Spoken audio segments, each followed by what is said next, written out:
Students, आप सभी का एक बार फिर से हमारे इस इंग्लिश लिटरेचर की ऑनलाइन यूट्यूब क्लास में आप सभी का स्वागत है। और आज मैं जी.एम. हॉपकिंस के द्वारा लिखी गई poem the sea and the skylark poem को डिस्कस करने जा रहा हूँ। डिस्कस करने से पहले हम बात करते हैं जी.एम. हॉपकिंस के बारे में। तो शुरू करते हैं हम। जी.एम. हॉपकिंस, जिनका पूरा नाम गिरार्ड मैनले हॉपकिंस था, इनका जन्म 1844 में स्ट्रेटफोर्ड यूके में हुआ था और इनकी जो डेथ है वो 1889 डबलिन आयरलैंड में हो गई थी।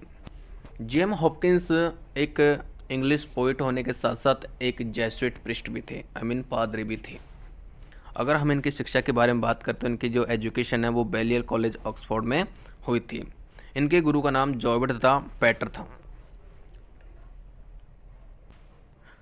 बचपन में हॉपकिंस अपनी माँ को हमेशा प्रसन्न करने के लिए रोज़ बाइबल का पाठ करते थे और यही उनकी एक आदत सी बन गई थी। 1866 में जब वे 22 ईयर्स के थे तो उन्होंने रोमन कैथोलिक रिलीजन को एक्सेप्ट कर लिया था और 1877 में वो चर्च के पादरी बन गए थे। हॉपकिंस बौद्धिक दृष्टि से अत्यधिक तीव्र तथा बड़े जिज्ञासु भी थे। अगर हम इनकी प्रसिद्धि के बारे में बात करें तो ये बताया जाता है कि इंग्लिश पोइट के वर्ल्ड में आज भी हॉपकिंस को एक महान कवि माना जाता है। यद्यपि ये बात सही है कि उनका जो प्रभाव है वो भाव में कम तथा तकनीकी में अधिक है, परंतु उनकी जो सौंदर्यता के विषय में जो पहली पहचान है, उनके मौलिक रूपक तथा उनकी जो कविता के प्रति जो सच्ची लगन है, उसमें किसी प्रकार का कोई भी संदेह नहीं माना जाता है। इसी के कारण पोइट को, हॉपकिंस को आज भी महान कवियों में से, जैसे हॉपकिंस, शेक्सपियर, हॉपकिंस को जो शेक्सपियर डन तथा एलियट की साथ साथ में भी इनका नाम लिया जाता है। ये है कि शेक्सपियर डन तथा एलियट के साथ साथ में भी हॉपकिंस का नाम हमेशा फेमस पोइटों में लिया जाता है। अगर हम इसके क्रिएशन की बात करें तो इन्होंने अपने लाइफ में बहुत से क्रिएशन किए थे। उनमें से इसके जो सबसे फेमस थे द रेक ऑफ डॉट्सलैंड और जो सेकंड था द वेंडोवर, जो एच हाउस द्वारा पब्लिकेशन 1937 में किया गया था। उसके बाद में इनकी जो अंतिम कविताएं थी जिन्हें टेरेबल सोनेट्स कहा जाता है, ये ऐसे समय में लिखी गई थी कि जब वो शारीरिक और मानसिक दृष्टि से बीमार थे, जिस कारण से इनकी इन सोनेट्सों को टेरेबल सोनेट्स कहा जाता है। और भी कुछ है पोइम है, जैसे बिंसी पॉपुलर, ये पोइम भी इसकी सबसे अधिक फेमस पोइम हो गई थी। The sea and the skylark, ये जो पोइम है इसका पहले वॉकिंग बाय द सी ये टाइटल था, लेकिन बाद में इसको the sea and the skylark कर दिया गया। दूसरी बात हम बात करें तो हॉपकिंस ने कर्टल सोनेट का इन्वेंशन किया था और इन्होंने अपनी जितनी पोइम लिखी थी उन सभी पोइमों में स्प्रिंग रिदम का यूज किया था। ये हमेशा अपनी पोइमों में स्प्रिंग रिदम का यूज करता था, उसके आधार पर ये अपनी पोइमों को लिखते थे। अगर हम इस पोइम की बात करें the sea and the skylark, तो ये जो पोइम है वो 1877 में सेंट ब्यूनोज कॉलेज से कुछ मील की दूरी पर एक समुद्र है, समुद्र के पास में एक रायल नाम का शहर है, वहाँ पर इस पोइम को हॉपकिंस के द्वारा लिखा गया था। इस पोइम में पोइट ने उस रायल शहर के डिस्ट्रक्शन का, उसका जो पतन है उसके बारे में बताया कि किस प्रकार से उसका पतन होता है। जो उसका जो पतन है उस पतन की तुलना उसने यहाँ पर द बर्ड जो होता है स्काईलार्क उससे की है, उसकी जो वॉइस होती है उससे की है। तो पोइट यहाँ पर इस पोइम में बताता है, अर्थात जब वह अपनी पोइम लिखता है तो मैं समुद्र किनारे पर बैठा हुआ है और समुद्र किनारे पर बैठकर मैं वहाँ पर दो प्रकार की आवाज़ों को सुन रहा है। पहली जो आवाज़ होती है वो समुद्र के किनारे पर आने वाले उतार चढ़ाव, पानी के उतार चढ़ाव की होती है। दूसरी जो आवाज़ होती है वो आवाज़ स्काईलार्क बर्ड की होती है, जो हमेशा नई ताजगी के साथ में लगातार गाता रहता है। उन दोनों आवाज़ों की तुलना उसने उस रायल शहर के पतन अवस्था की स्थिति को लेकर की है। यहाँ पर ये जो सोनेट जो पोइट के द्वारा लिखा गया है, ये जो सोनेट है इसकी जो शुरू की जो 8 लाइन है जिसको ऑक्टेवा कहा जाता है, उसमें इन दोनों बातों के बारे में वर्णन किया गया है। जबकि जो जो 6 लाइन जो सस्टेस है, उस सस्टेस में उस शहर अर्थात रायल नामक शहर की पतन अवस्था के बारे में बताया गया है। तो अब हम पोएम को शुरू करते हैं। स्टेंजा स्टार्टिंग की 8 लाइन ऑक्टेवा स्टार्ट करते हैं। On ear and ear to noises, to old, to end, trench right the tide that ramps against the shore, with a flood or a fall, low lull of or all roar, frequenting there, while moon shall veer and wend, left hand of land I hear the lark ascend.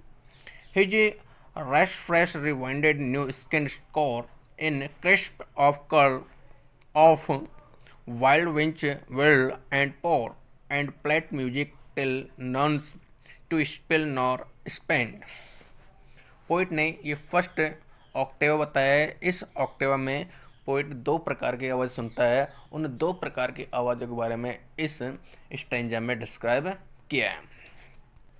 Poet समुद्र के किनारे घूमते समय वह 2 प्रकार की आवाज़ सुनता है और इन 2 प्रकार की आवाज़ों ने कवि पर बहुत बड़ा और गहरा असर डाला है, जो कि शहर की जो कमज़ोर पतन अवस्था है उसको दर्शाने के लिए उन्होंने पोइट ने इन वॉइसों को बहुत ही प्राचीन बताया। अब उसने वो 2 आवाज़ें सुनी, वो कौन कौन सी ने, तो देखो on year and year to noses to old to end. तो पोइट ने 2 जो आवाज़ें सुनी, वो आवाज़ें, उन आवाज़ों को जो पोइट है वो अति प्राचीन बताता है।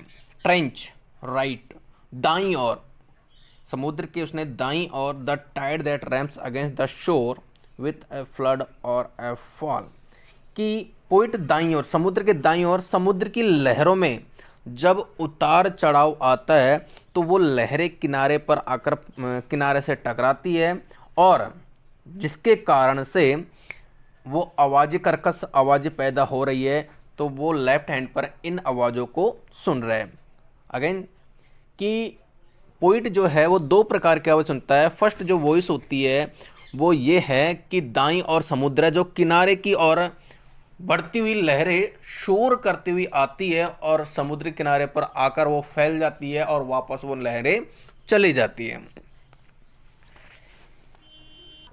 लो लल ऑफ और all over all roar, poet यहाँ पर डिस्क्राइब करते हुए बताया कि जब लहरें चली जाती है तो वहाँ का जो वातावरण वो बिल्कुल शांत हो जाता है, अर्थात वहाँ पर बिल्कुल शांति छा जाती है।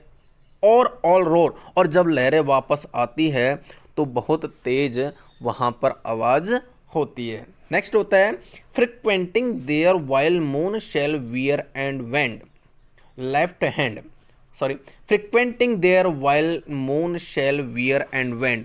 तो पोइट यहाँ पर डिस्क्राइब करते हुए बताया कि जब तक चंद्रमा का आकार घटता रहेगा और बढ़ता रहेगा तब तक ये जो समुद्र की लहरों का जो बार बार आना और जाना, तो ये क्रम भी उनका लगातार रहेगा। लेफ्ट हैंड बाईं ओर, पोइट बाईं ओर आवाज़ सुनता है। ऑफ लैंड, जमीन पर, पृथ्वी पर, I hear the lark ascend, कि मैंने पृथ्वी पर बाईं ओर लार्क पक्षी की आवाज़ सुनी जो आकाश में उड़ता हुआ अपना गीत गाता है। His rash fresh rewinded new skin score, वह पक्षी नीचे आकर और अपनी ताजगी भरकर वापस आकाश में उड़ता है और उड़ता हुआ अपना वह गीत गाता है। Rewinded new skin score, poet कह रहा है कि उसका जो संगीत होता है, उस पक्षी का जो गाना होता है, वो भेड़ के गोल बाल के खुलने और बंद होने के समान होता है। पोइट यहाँ पर ये डिस्क्राइब करना चाहता है कि वो जो ऐसे जो लार्क जो पक्षी जब उसकी आवाज़ सुनता है तो उसकी आवाज़ों को सुनकर पोइट बताता है कि उसका जो संगीत है वो ऊन के स्किन के घूमने के समान होता है, जो कि खाली होता रहता है और फिर भरता रहता है। कोई रोल मान लीजिए, जब वो खाली हो जाता है तो वापस से वो रोल ऊन से भर जाता है। उसी प्रकार जो भेड़ का जो स्किन होता है, जब वह सांस लेता है तो जो स्किन के जो हेयर होते हैं वो गोल होते हैं तो वो दब जाते हैं। In crisp of curl off wild winch whirl and pure pour. Poet बताता है कि स्काईलार्क जो पक्षी होता है उसका जो गाना होता है वो सीधी सरल आवाज में न होकर एक छल्ले के समान मोड़ लिया हुआ निकलता है। End plate music till nuns till spill nor spend. Poet बताता है कि वो स्काईलार्क जो पक्षी है वो अपना गाना तब तक गाता रहे जब तक कि उसका संगीत समाप्त नहीं हो जाता। पोइट का मीन है वो ये है कि जो स्काईलार्क जो पक्षी होता है जब वह आकाश में उड़ता है तो अपनी वह गले में हवा को भर के ऊपर उड़ता है और उड़ने के साथ में वह अपना गाना गाना प्रारंभ कर देता है और वह तब तक आकाश में उड़ता गीत गाता है जब तक कि उसकी गले की हवा खत्म नहीं होती। वह वापस नीचे आता है और वापस से एक रिफ्रेश के साथ में एयर वापस से भरता है और वापस से उड़ता है। तो जो पोइट होता है वो कह रहा है कि उसका जो गाना है वो इस प्रकार से वो लगातार चलता रहता है और एक समान होता है, उसमें किसी प्रकार का कोई भी फर्क नहीं पड़ता है। फर्क इतना होता है उसका जो वॉइस है वो एक छल्ले के समान से निकलती हुई सी प्रतीत होती है। नेक्स्ट, अब यहां पर वो कंपेयर कर रहा है इस नेक्स्ट स्टेज से, तो बता रहा है वो how these two shame the shallow and frail town, how ring right out our sordid turbid time, being pure will life's pride and care for crown have lost that cheer and charm of earth's past prime. Our make and making break are breaking down to man's last dust drain faster towards man's first slime. तो इस stanza में poet यहाँ पर comparison करते ऊपर वाली जो Octave है उनकी लाइनों के साथ में इसकी तुलना करते बोल रहा है कि how these two shame the shallow and frail town, कि ये दो प्रकार की जो आवाज़ें स्काईलार्क और समुद्र की आवाज़ें ये शहर को तुच्छ और अशक्त बनाती है, जो कि या आप ऐसे बोल सकते हैं इस लाइन को कि ये दोनों आवाज़ें स्काईलार्क और समुद्र की आवाज़ शहर में जो तुच्छ और जो शहर जो तुच्छ है और अशक्त है उस शहर को ये आवाज़ें शर्मिंदगी कर रही है। नेक्स्ट है how ring right out our sordid turbid time. Point कह रहा है कि ये दोनों आवाज़ें शहर में अशांति पैदा करती है और शहर के नष्ट होने के समय का संकेत देती है। अर्थात पॉइंट का मीनिंग ये है कि शहर का जो भद्दापन और उसके अंत के बारे में ये वॉइस बताती है। नेक्स्ट है being pure we life's pride and care for crown. Point बताता है कि हम अपने आप को धर्म के प्रति पवित्र होने के नाते हम जो मनुष्य है ना वो अपने आप को इस सृष्टि की श्रेष्ठ रचना मानते हैं और स्वयं को इस संसार का जो मालिक होता है वो हम समझने लगते हैं। आगे बताता है point have lost the cheer and charm of earth's past prime, कि हमने प्राचीन समय में पृथ्वी पर सब चीज़ें आनंद और सुंदरता से भरी थी, लेकिन हमने उस प्राचीन समय के उस आनंद और यौवनता को अब खो दिया है, उस जीवन को हमने अब नष्ट कर दिया है। और make and making break are breaking down, कि हमारे जीवन का जो स्थिर जो पहलू है जो अब विनाश की ओर चल पड़ा है, आर ब्रेकिंग डाउन, अब वह धीरे धीरे टूट रहा है। To man's last dust drain fast towards man first slime. तो पोइट लास्ट लाइन बताता है कि मानव का जो जीवन है वो जिस दलदल से शुरू हुआ था, मानव का जीवन उस दलदल में ही धीरे धीरे घिसता हुआ जा रहा है, अर्थात उसका अंत होना हुआ जा रहा है। पोइट इन लाइनों में ऐसा इस स्टेज में बताता है कि हम जो मानव हैं हम अपने आप को इस सृष्टि की श्रेष्ठ रचना मानते हैं और हम अपने आप को सारे संसार का एक सम्मानित मालिक समझते हैं, लेकिन अब हमारी दशा बहुत ही खराब हो गई है। कि पोइट बताता है कि प्राचीन काल में जब सब चीज़ें यौवन व आनंद से भरी हुई थी तो उस काल के आनंद व आकर्षण को अब हमने खो दिया है। हमारे जीवन के स्थिर तथा चल पहलू अब वो विनाश की प्रक्रिया में हैं और वो हमारा जो संपर्क है उन सभी चीज़ों से हमारा जो संपर्क है वो अब टूटने से लग रहा है।